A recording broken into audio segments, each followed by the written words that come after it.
So if you were to tell people to do one thing right now, what would you tell them to do? Something that maybe might change their financial outlook going forward. Don't go to Starbucks. Just kidding. Don't spend your money on, the first few years right out of your career. We had sort of touched on this before a little bit. Like, don't buy the fancy car. Don't buy the big house. Live humbly for a while. Pay off the not good debt, like we talked about, and really focus on, getting rid of credit card debt and things like that. But then education debt is a little bit different, and you can take your time paying that off if you need to. But, and you guys have some great information out there about being smart with your money. But there's just so many friends of mine that graduated as a CRNA, and then, they're like, bought this car, bought this house, and then now they're like, I've still got student loans, and they've been out for 10 years or so, and they're hurting. Mm-hmm. And so I think my biggest thing would just be like, be smart with your money. As soon as you see those paychecks coming in, still just hold tight. It was hard because I was single. I didn't have kids. I didn't have, and to see that money coming in from being broke was, it's crazy, and you want to go do all the crazy fun things, but having a little self-control so you can benefit from it years later. Up until about 6 months ago, I've been very to myself, and I don't know, like, I didn't want people like in on my business type stuff. But then, as you just said there, like, you can help so many more people that are definitely going through a lot of the same things that you had to go through already. You're just not talking about it. So there's a lot more people that you can help if you start just talking about it. Yeah. I mean, like, who would have thought me talking about how I paid off my student loans was something that would be useful to someone? Because I wasn't paying off my student loans being like, better take note. This is going to be useful one day, Right. But it just shows you people don't know what they don't know. Mm-hmm. So you always have something useful for somebody else. And I think it's just about sharing that, realizing someone who's not in the medical field at all. I mean, if I could count even just the simple messages of like, how do I become a CRNA? DMs that I get, it's like in my brain, I'm like, well, isn't that obvious? You go to school and then you go to nursing school and then you work as an ICU and then, there's other steps, but you get what I'm saying. But apparently that is very unknown. And I was naive to that. So there's always stuff that people just don't know that seemed very normal to you per se. So yeah. Number 2 would be, what would you tell yourself, or what advice would you give yourself as a new grad nurse? Let's say nurse, not CRNA, but a new grad nurse. New grad nurse. My advice would be that if you wanted to pursue any advanced practice, would be to shadow several careers and go to like your local teaching hospital and get in with the education program and see if you can shadow, whether it's a nurse practitioner or an acute care nurse practitioner or CRNA, or even shadowing another profession that works with that, career would be beneficial if that's all you could get into. But I think it gives you an accurate representation versus what the scope of practice of that says on paper.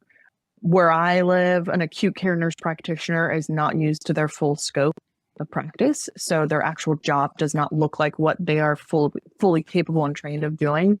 And when I shadowed a CRNA, I saw that they were used to their full scope of practice, at least where I had shadowed.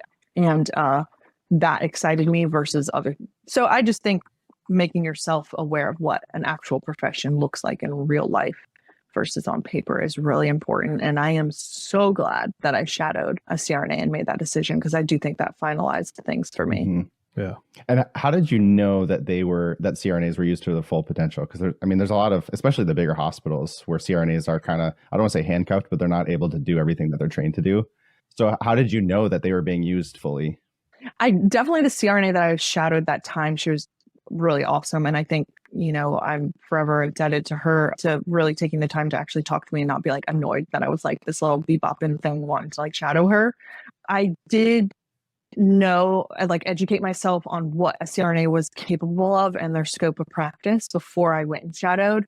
Again, I was like a really big nerd and a planner. And I think I went and I wasn't quite sure I was ready wanting to be a nurse practitioner, but I did look into an acute care nurse practitioner. But where I was at, and they're fantastic, but where I am from, they were kind of stuck in almost the resident level of things and never got to be the one that was putting in the emergent central lines and things like that. And there was always someone else that needed to practice that or do it. And so they didn't get utilized. And I happened to just see that when I was shadowing.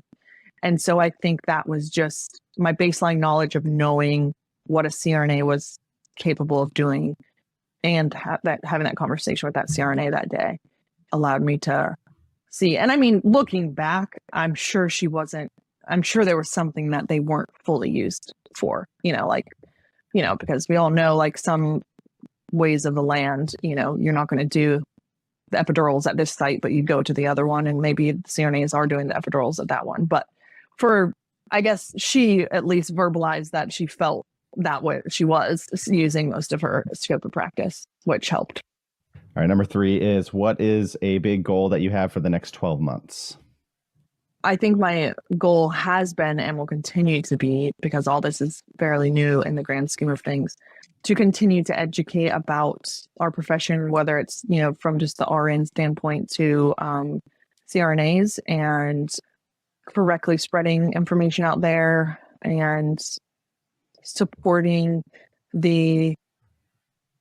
I don't know the word, but the people that want to pursue this profession. Like, I want to be able to support them better. I want to figure out some way, whether that's a podcast myself with like call-ins or something, but some way to better answer and streamline CRNA questions, because social media is pretty crazy, and there's so many DMs coming from different directions. But I don't know, continue to help mainstream a way to support those that want to become a CRNA, and continue to motivate people out there. That's probably been the biggest impact on me, is that I've been someone that has even motivated one person is really heartwarming. It's a rare feeling to feel. So if I can continue doing that, I'd say it's a win. The first couple deals you got were local deals. So let's say, and big emphasis on the relationships that you were able to build. So let's say for somebody starting out, like, for example, I'm in Los Angeles. You don't have a lot of money. You're in the LA market. Obviously, creative financing, you can do anything anywhere. But just in terms of like finding those deals, maybe to like a newer person who's starting out, like, how would you advise them to build those relationships? Let's say if they were trying to invest out of state or somewhere that's not local. Yeah, I think there's so many different strategies to find real estate investments, right? And to get deal flow. So I think you kind of find what works for your personality. Like, I'm not one that wants to send out thousands of mailers, but I have friends that send out thousands of mailers a month, and that's how they find all their deals. I've never bought a deal from a wholesaler. I love the idea, but I also have friends that only buy from wholesalers, and they're still having a lot of success. And so for me, I like people. And so it just feels very natural for me to have these conversations. And yeah, it may not be this like immediate return, but I don't look at it like that. I look at, building genuine relationships. And sometimes that really does lead to some phenomenal deals. And, like a good example I use a lot is, 2010, I'm just kind of starting out. I just did my first couple of seller finance deals. And there was a developer in town who was building all these amazing apartment buildings. And I'm just thinking, like, who is this guy? Like, and I share the story a lot because it's a great example of relationship, but also a great seller finance deal. And I was like, who is this guy? All these, new apartments were going up. And I just cold called the guy, reached out to him directly and said, hey, I grew up in Eugene. I grew up in this town, same town you live in. And I started investing in real estate a few years ago. I'm just curious about your story. Now, I wasn't reaching out to him because I wasn't trying to buy something from him. I wasn't trying to sell him anything. I just genuinely wanted to know who he was and what his story was. And so graciously, he invited me into his office and said, hey, I was buying a lot of these multifamily properties in the 70s when I was going to law school. And, by 2010, it was a great time to develop. And he called himself the accidental developer because he never bought these with the plan to develop. And so, we stayed in touch and we talked, a couple times a year. We'd go to lunch here and there. And almost a decade later, he reached out and said, hey, a buddy of mine selling a single family home in the next town over. Are you interested? Well, I had just bought my first mobile home park at that time. And I said, I'm not looking at single family at all anymore. I'm really focused in the mobile home park space. And he's like, that's interesting. And I had just bought my first one. He goes, that's interesting. I actually have 4 parks. And I said, would you be interested in selling them? And he's like, I would. And I said, would you sell or finance me? And he said, yeah, I would. And, we ended up doing a 2% down deal. And, that first year, as is, it was a 200% cash on cash deal. It was a solid property. I bought it for $780 to appraise at 2.3 like 2 years later. And so the value is like, I reached out to him because I was genuinely interested in who this person was and what his story was. I didn't reach out to him to buy a property from him. I didn't reach out to him to sell him anything. It was a genuine interest that almost a decade later led to a really phenomenal seller finance, mobile home park deal. And so I just can't stress that piece enough. Like when I look back, it's all come from those kind of connections. It's all been because I've opened my mouth and told people what I'm looking for. It could be agents and brokers, but it could also just be people in your circle. Even if you don't think anyone in your circle invests in real estate. I mean, nobody with money, no one in real estate, no one in business. But the more I started talking about it, the more I was excited about it, because I was genuinely excited about it. It attracted people in my life that was also excited about it.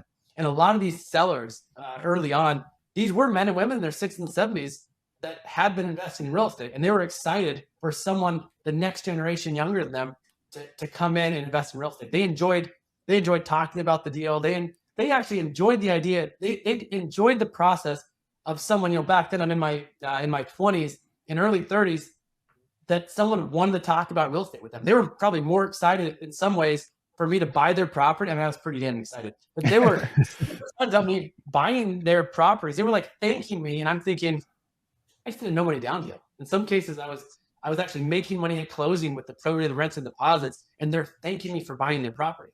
And I'm thinking they're thanking me like I just bought a property, no money down, and had a check at closing. Like, I didn't know, all these terms. I don't even know if I knew what cash on cash was, except for I knew that I wasn't putting any money down, which meant my return was infinite, right? You try to calculate cash on cash in a no money down deal, it's an infinite return. And so that was really my only criteria back then was, hey, if I'm going no money down, as long as things cash flow positive, I'm in a really good position.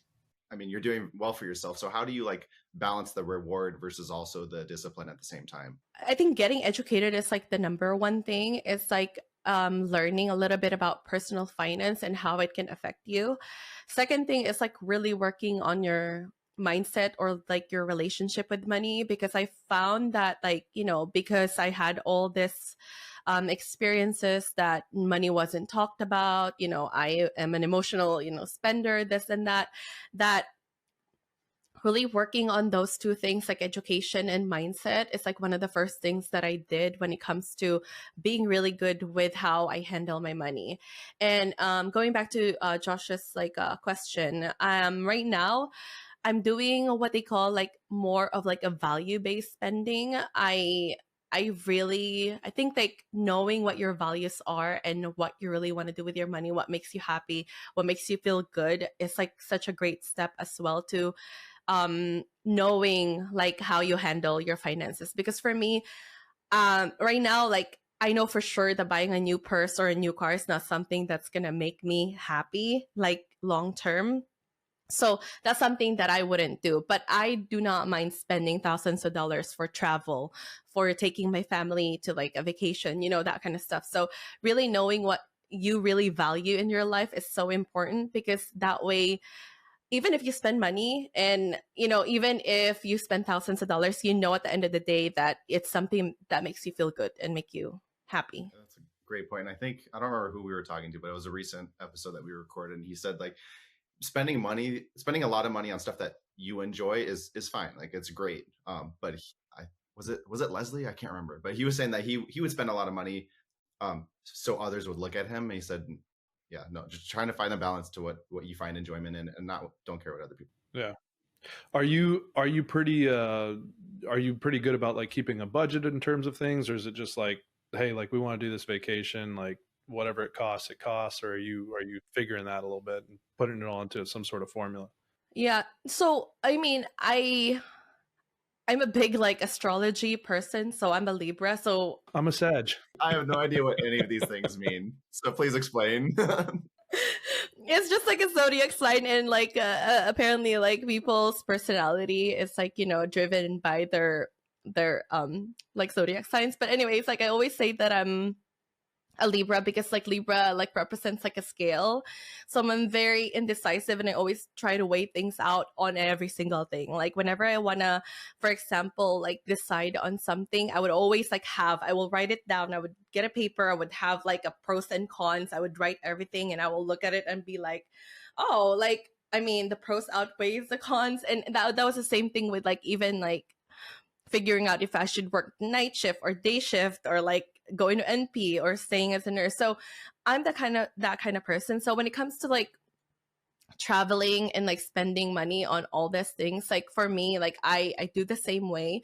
But nowadays, like I'm actually, my husband is more of like the one that's doing our travel stuff, because he's into like credit card points and all that stuff. So we're able to really do like a lot of like luxury traveling and all this stuff, just doing credit card points. So it's really nice that he got into that kind of stuff. Like he has his own niche and I have my own niche, and then so it works out for both of us. So right now he's doing more of like the planning for financially, but I do more of the planning, like where we were gonna go, that kind of stuff. So it's really nice. The point of this podcast is to give people ideas for additional income, whether you're in my avatar, which is you just get trapped in working extra shifts, like it's extra money, but you only make money when you're doing these extra shifts, working yourself into the grave, per se. Or if you're in Colin's avatar, like he's a nurse, he's been able to exceed his income outside of nursing that he was previously making. He's able to step away completely. Yeah. So there's two avatars that we want to speak to, and that's definitely it's the goal, is to increase your outside income so you can either slow down or just enjoy the extra income. I just don't want any of my future decisions to be based around money, if that kind of makes sense. Like I don't want to say, well, I'm not going to take this job because this other job pays 10,000 more. I want to take the job that's a good fit, that I enjoy, and not have to worry about that. The other part of it is I want a business that can be run anywhere that I have internet. So I'm not geographically tied to one location. I can, if I wanted to take a year and live in Barcelona and work from my laptop, I could do that. So that's part of the motivation too, is the ability to start and stop your clinical work or your career whenever you want, because now you have a little bit more freedom, more flexibility. Yeah, definitely. And so at what point, so you were working as a CRNA full-time for a while. At what point did you decide that it was probably the right time to stop doing that? Well, not completely. You said you pick up shifts every once in a while. But at what point did you realize, like, this is not what I want to be doing forever? I got to do something else. I was sitting in the break room with a CRNA. This was in Georgia. And he was a faculty member at Augusta University. I'll give him a shout out. Reed Halterman. He's an awesome guy. And I was telling him some of my ideas in academia, and he said, why don't you just come like give a guest lecture? I'm like, okay, sure. I'll give a guest lecture. And I forget I think it was like out of OR anesthesia, like kind of nothing like too complicated. So I gave that lecture and I liked it. And then I worked in the simulation lab for a little bit, enjoyed that. They paid me as an adjunct. And I really liked the research thing. I'm like, I think that I want to give it a try. Because what's the worst that can happen? I could completely hate it, and we have a wonderful career to fall back on. I'll say that loosely, fall back on, But, I think that being a CRNA gives you so much flexibility to try things. And if they don't work, you have a great backup. You have a way to always make money. So I just went for it, and I ended up going to an open house at a PhD, like a PhD nursing open house. That was like the first thing that I ended up doing. And I was telling them about all my ideas, had these great ideas. I thought they were great. And telling them about my research, what I was doing. And they were like, that's not nursing. What do you mean it's not nursing? I'm a nurse. Like, and you know how it is being in anesthesia, right? You're kind of like an in-betweener. Like nobody wants us, right? Did you always have like an entrepreneurial mindset, and did you always kind of see yourself going down that path as far as like branching out and doing your own business, like even before you started nursing, or is that something that just kind of happened? I think a lot of it's kind of ingrained in me a little bit. Like I come from a family, like I'm trying to think, like I think 8 out of 11 of us all have started their own business, work for themselves, and do very well, or at least are like contractor, we like to make our own decisions. I mean, having said that, I actually love the anesthesia group I work for. And I can't, like, I want to work with them forever. Like, they're just the almost amazing people. So I don't mind working for people. I remember, do you guys know who Jordan Peterson is? I love Jordan Peterson. Yep. And he talks a lot about just not only financial freedom, but freedom in making decisions and speaking how you want. He goes, when you work for other people, you are obligated to their standards in life. You're obligated to their point of view, and they kind of have power over you. He goes, if you're okay with that, then it's okay. He goes, but just with the way our world, and I think COVID was a big push for that. Like, you know, back when like nurses were having to be told, like, get the injection or lose your livelihood, lose your job. And not that, like, a lot of people was like, were super pro the vaccine, but then some people, for whatever reason, didn't want to, wanted to have the option not to, but they were literally told you have no option. There is no alternative. Whether or not it was a good reason or not, that was, you know, that was his point of view. Like, if you don't want to be a slave to what other people tell you have to do, make it to where you don't have to work for yourself. And you get, and that was kind of a little bit of motivation. Not that I was super pro for the vaccine. I worked in the hospital. I was not against it, but I did understand that point of view a little bit. I was like, what if I didn't want to, you know? And then I would have lost my job. I would have been forced out of it, you know? And I like people being able to have like their choice to do stuff. So that was kind of a little bit of a motivation. I remember telling my husband, I said, I need to be able to say whatever I want. I don't want to get fired for saying what I think, you know? Yeah. So that kind of pushed me a little bit too. I said, I would love to be able to have, and I just like it. I love a good challenge. I'm always learning, pushing, growing, trying to find something new. So, and this is lots of different reasons. There's nothing wrong with not, I think it's just, I do think it's a lot of how your mind works, how you work as a person. Yeah. And where do you see your business growing in the next few years? Like, are you doing a ton of marketing? I know you mentioned you're in a small town. Is it just word of mouth, or how are people finding you? So I have as much as work as I can handle. Let's put it that way. I am in the investment stage of my life. Like, I want more kids. I always tell women, like, want it all and do it all. Don't let anyone put you in a box. So like literally right now, I work full-time as an anesthesia provider. I've designed our home build by myself. Like, I've designed it. I do have a general contractors managing it, but like, I'm making every single decision. That is like so time consuming. Starting a business, have 2 little kids, and I take like parenting very seriously. Like, we invest a lot in our kids' training, their health. So it's just like, I have just like checklist after checklist after checklist. Like, I'm the world's most like, I get it from my mom. We use like sticky notes galore. But it's like, I am in the investment stage of my life. And like, I can't tell you the last time I watched a TV show, or I can't tell you the last time. And sometimes I miss that. Me and my husband, we took like a week and went to Mexico. It was like our first time away in a long time. And I was like, oh, let's watch a movie. I can't remember the last time I watched a movie. This is so, you know, it's fun, you know, but I view my life as like, I'm in an investment stage. Any downtime I have, I want to be with my husband. I want to be with my kids. I want to be on the lake surfing. I want to have fun with my friends.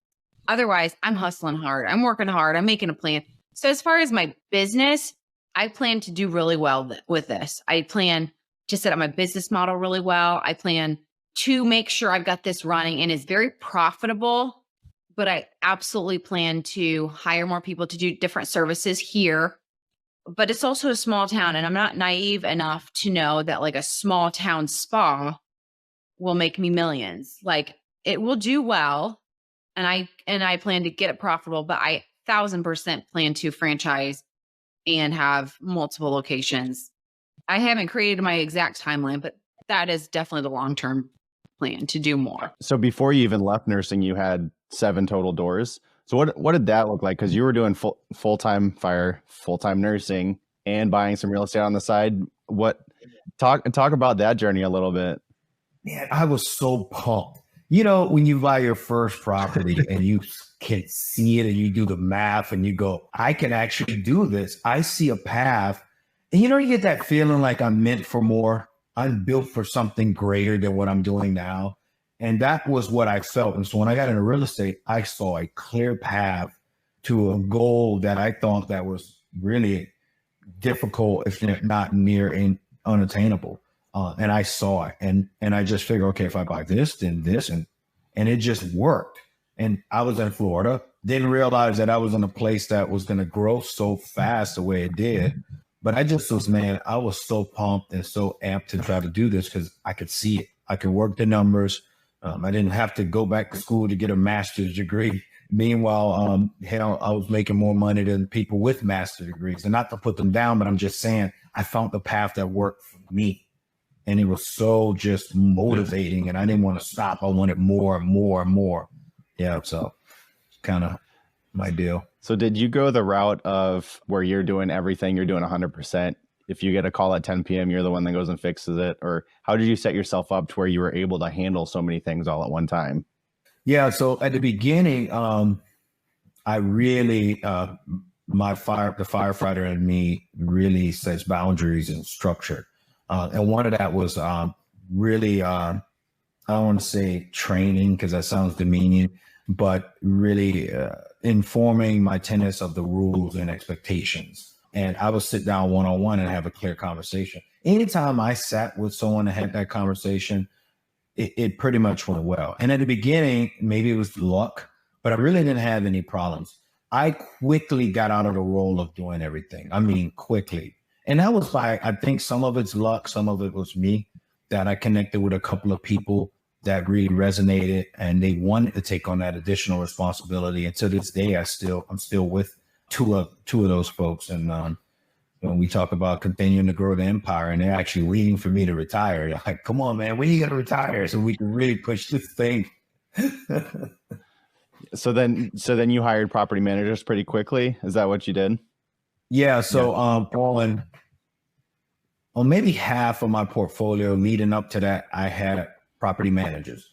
I had property manager. Well, I really only on two out of the 7. The rest I handled myself at the beginning. And then I really engaged with my handyman.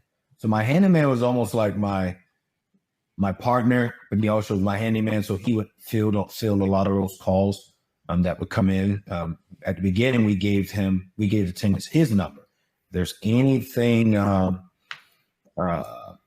that maintenance required, you call him. Don't call him for anything related to pay and anything like that. You call me. So we were able to split those phone calls. And then eventually we streamlined it. And so now I don't take any of those. Those go through the app, the Rent Ready app. Oh, that's just kind of a side note here. How are you enjoying the Rent Ready app? Dude, I'm loving that thing. I'm telling. When I think about how much money I used to spend on property management, and I still have, when I transferred the money usually we do our transfers like about the 10th after all the rents come in. I still have the line item that I used to pay the property managers, and what I do is I just transfer it to myself, right? But I wanted to keep that, and just, it's always a reminder that this is what I used to transfer to them that the software does now. It's crazy.